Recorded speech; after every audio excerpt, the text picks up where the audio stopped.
maul you and walk down the field and beat you. And then you got a quarterback who's prone to making mistakes. He is the perfect formula to lose. But if you had some of them hog mollies, as a matter of fact, you know what Matt Ryan would look very good right now? He would look excellent in Dallas.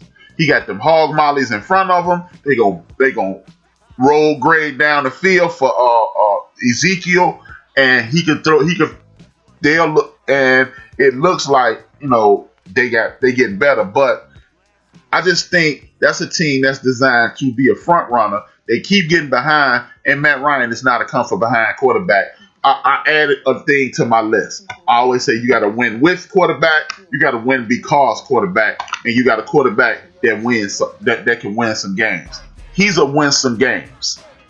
To me, I don't care what y'all can do. Refute it, I'm listening. I'm open to being corrected, but I think he a rat far better than Nick Foles. He's just Nick Foles with more accuracy. I'm listening. Yeah, Matt Ryan he's better than Nick Foles, man. I get on that motherfucker later. I didn't say he wasn't. He's just barely better than Nick Foles. He's the type of dude that is not gonna win you a Super Bowl, but if you got a perfect storm, he'll win you a Super Bowl. Otherwise, Matt Ryan ain't gonna win you anything. He showed you in the Super Bowl. He showed you his entire career up until that year. He had one spectacular, perfect storm year. Otherwise, he has been Nick Foles. I think most of these QBs that come out of college are overrated. Agreed. Cats be there in college, on their college team, big times, and with all this talent that make them look good. But you know what, D-Great? I'm gonna get y'all can answer that too. I agree up until the 75% of that last sentence. Because the reason I won't say they're overrated because of that is it's a bunch of dudes in college with a bunch of talent and they look like Kaka or Gino Toretta, anybody. Damn near any quarterback that, no disrespect, Chief Rock, because Chief Rock will fly up here and fight to Chicago and fight you about Ohio State. Any quarterback that ever came out of Ohio State at this point. Anybody that came out of University of Illinois at this point. Anybody that ever came out of University of Wisconsin at this point. Any quarterback that ever left USC at this point. Carson Palmer's a bum, D-Grade. I'm sorry. He's a bum. He just put up a lot of numbers, but he's a bum. But you still got to be, you can just be a great college quarterback and not just be a good pro. The guys I named were good college ball players and not good pros. If y'all got something to say, please speak on it. Otherwise, we're going to move on. Hey, Jay Ryan got a question. He said,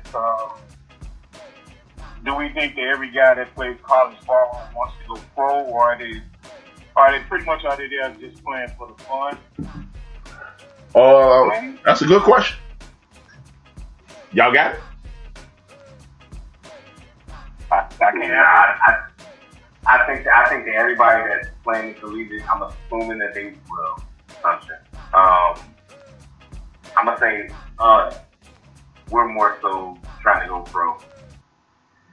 No, you know what? I've been on teams with guys. Sometimes they are playing for the fun of it. Ron, I've heard guys just say, "Man, I'm here for the free education." Some people just like playing football.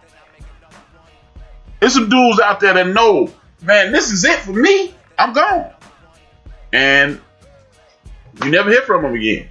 So I would say it's about a 75% of the dudes out there knowing, ain't no way in hell I'm gonna make the pros. Would they love to make the pros? Hell yeah, 100% would love to make the pros. I would say 75% of them go, I'm gonna play my ass off because this is my last game. And the senior year is my last game. And then they go, they the rest of it. I.e. HRap B. You just play. We just got a call on the bench. Holla at your boy. You know what? I smell croaker sacks. I smell lokes. I smell khakis. Who is this? You smell Chuck Taylor? Yeah. It's the homie D-Grade. What's up, man? What's up, Big Kelly? Hey, real quick. Let me paint this picture for you, man. These dudes that be at Ohio State, these top 10 big time schools with all these talented, good ass wide receivers and running backs, and they playing these sorry ass teams in the beginning of the year. By the time they get ready to play a big game and a bowl game, they suck. They really don't even pan out to be what they want to be. But all year they got 50 touchdowns and all this, hype. And when they get to the pros, man, they really don't be ready. People be blowing their head. I'm like, they just the shit. You know what I mean? Such as quarterbacks at USC. USC always had good quarterbacks at that time, but they always had talent around them to make them look good. You know what I mean? You might get one or two cats that come out that might be balling, such as Watson, such as Lamar Jackson, but we out there, Lamar Jackson, ain't nobody really saying it because they. Let me tell you, I'm gonna be 100. I'm gonna talk about the elephant in the room. A lot of these motherfuckers like Destiny's, a lot of brothers are not Destiny's brothers because they black. You know what I mean?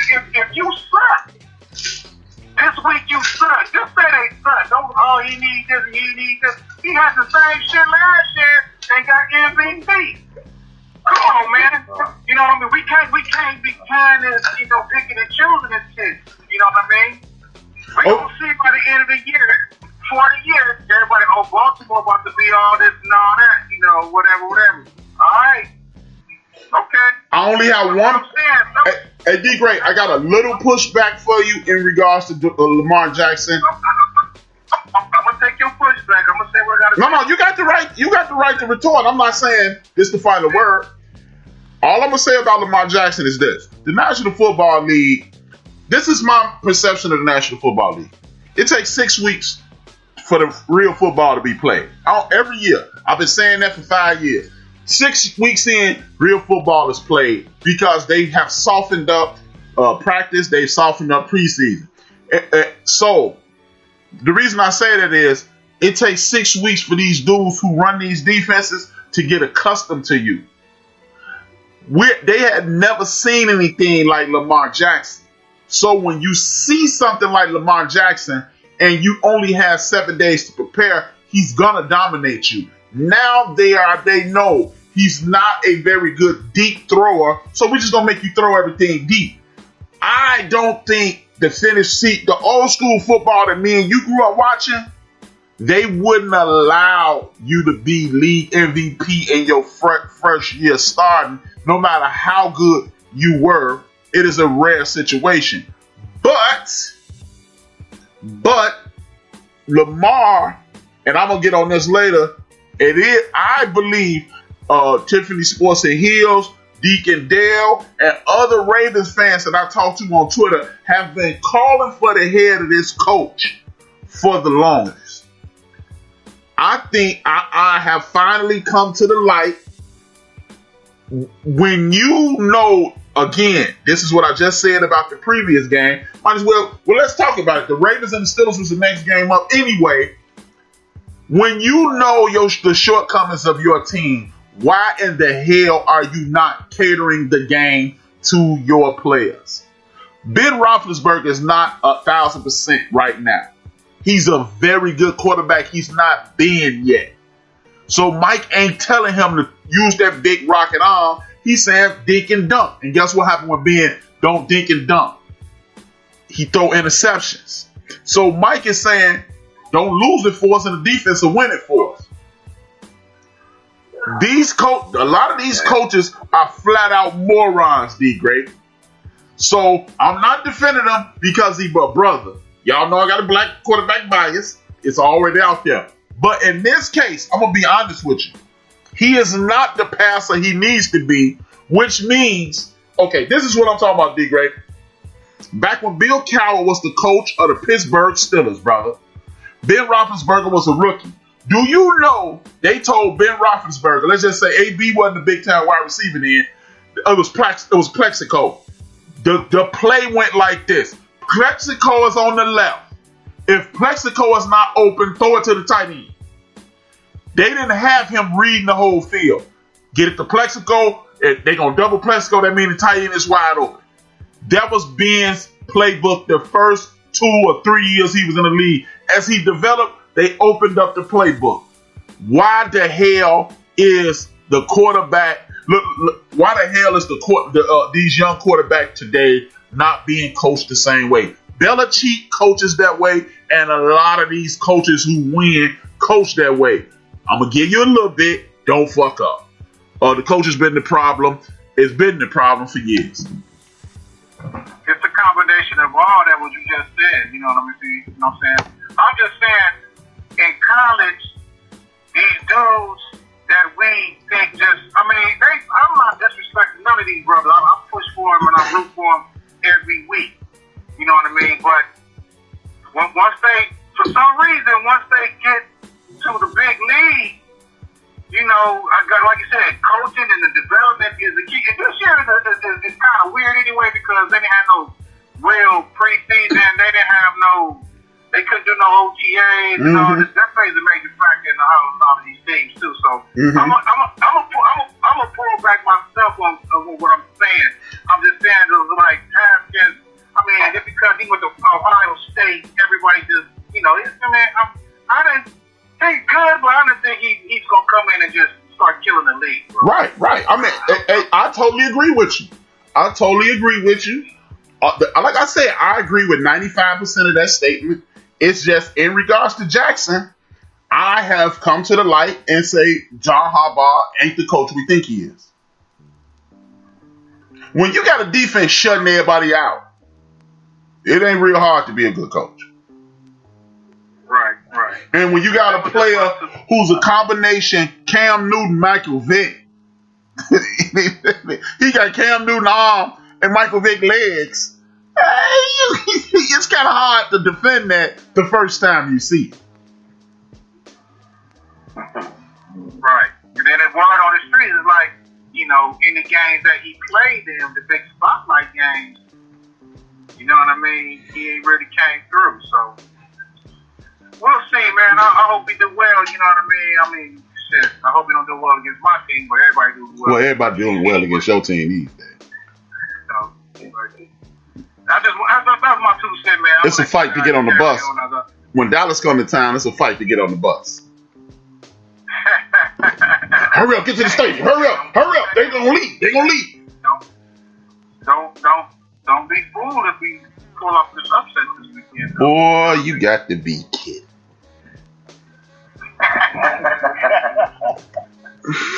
Alright. And the half of Riri quarterback ain't even playing. The full Riri playing this week. Your man got the boo-boo.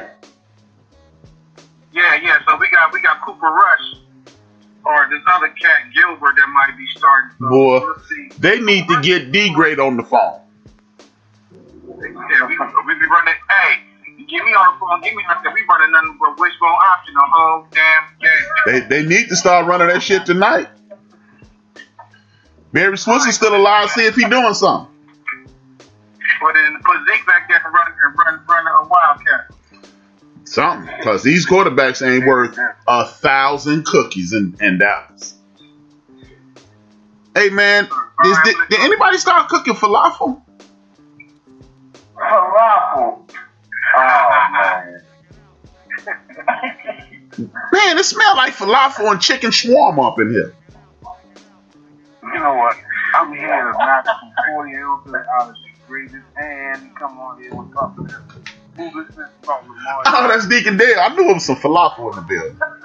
Oh,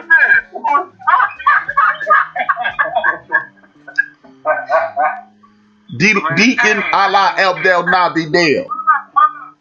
Hey, P-Gang, do y'all remember Deacon Dale's show beginning up the year that the Ravens was going to go 15-1? Well, we're going 14-2, right? Is that what you want? Hey, y'all gotta play the Steelers again in Pittsburgh. Listen, I know. I'm gonna get right on this. I'm gonna tell you something great. Coming from the inside, everybody that don't know if you want to follow the Ravens.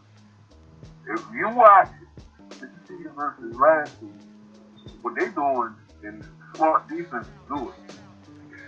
He was hitting Andrews all. You know, Andrews was number 1 receiver last year.